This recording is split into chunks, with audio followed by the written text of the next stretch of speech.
the firm center of its history, the medium of film first emerged in the enchanting coastal and colonial city of Lagos, when the first set of films were screened on colorful evenings to distinguished members of the public at the Glamour Memorial Hall. The emergence of what is popularly referred to as Nollywood today evolved from the previous eras of filmmaking in Nigeria, which are the colonial and golden age eras of Geoffrey Bacchus, Zoltan Cordes, Ola Balogun, Adeyemi Afolanyo Adilov, Eddie Ugboma, Moses Olaiya Babasala, and Hubert Ogunde.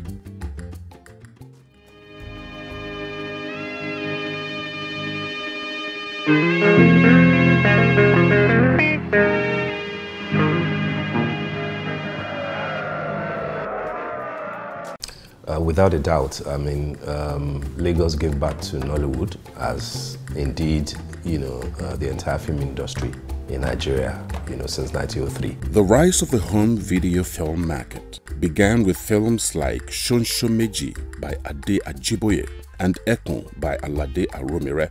However, the first commercially successful film was 1992's Living in Bondage. It was produced by Ken Nneboe. It was reported that the film was a considerable success at Idumota Market, a commercial district in Lagos, which later became the hub of video distribution in this period.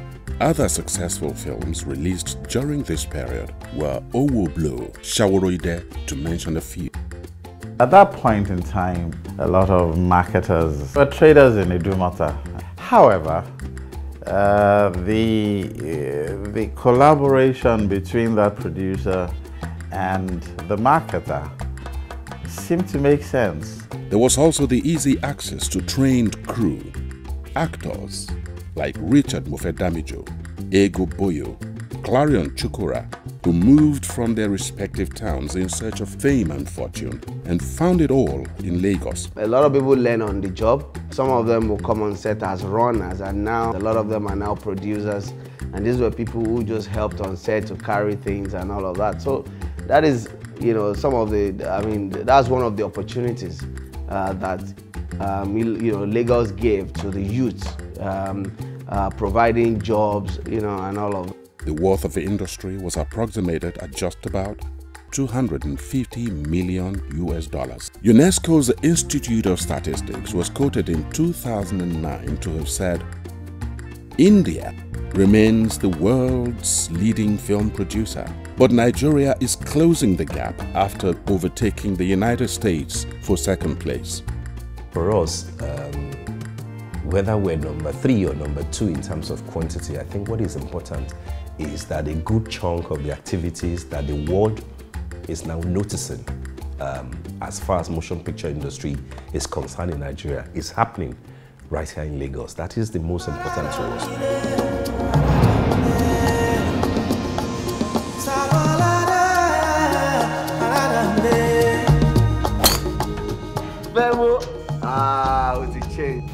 The new Nigerian cinema, in which there became a major shift in the method of film production with Kunle Afolanyo's The Figurine and other films such as Mahmoud Ali Balogun's Tango With Me, Maami, Ije, Last Flight to Abuja, 93 Days and 50, which took the industry from the video format back to the cinema method, which constituted the films produced in the Golden Age era.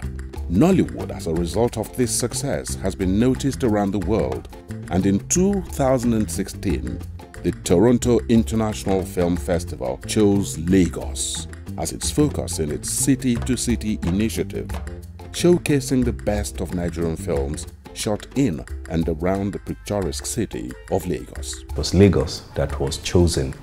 Chosen because Lagos was recognized as the home to Nollywood, to perhaps the most vibrant, locally made indigenous film industry. And that's why we were in Cannes. We also used that opportunity to unveil the annual magazine on Nollywood, which we call Cinema in Lagos. That was unveiled at the Cannes Film Festival at our pavilion. So again, for me, this speaks to the fact that Lagos is now a lot more interested in the arts, in the art of motion picture, in cinemas, in using all these developments to project and promote tourism in the state. There's a whole lot of new development happening in Lagos State now, championed by the new executive governor and the entire the executive team. We're currently building 6 theaters, which will also double as screening point in Lagos. I think what that underscores basically is the sort of support and the commitment that the governor of Lagos State, Mr. Akinwumi Ambode, has for the arts in general and for the promotion of films. There is Lagos in Nollywood and there is Nollywood in Lagos. The two for me are inseparable.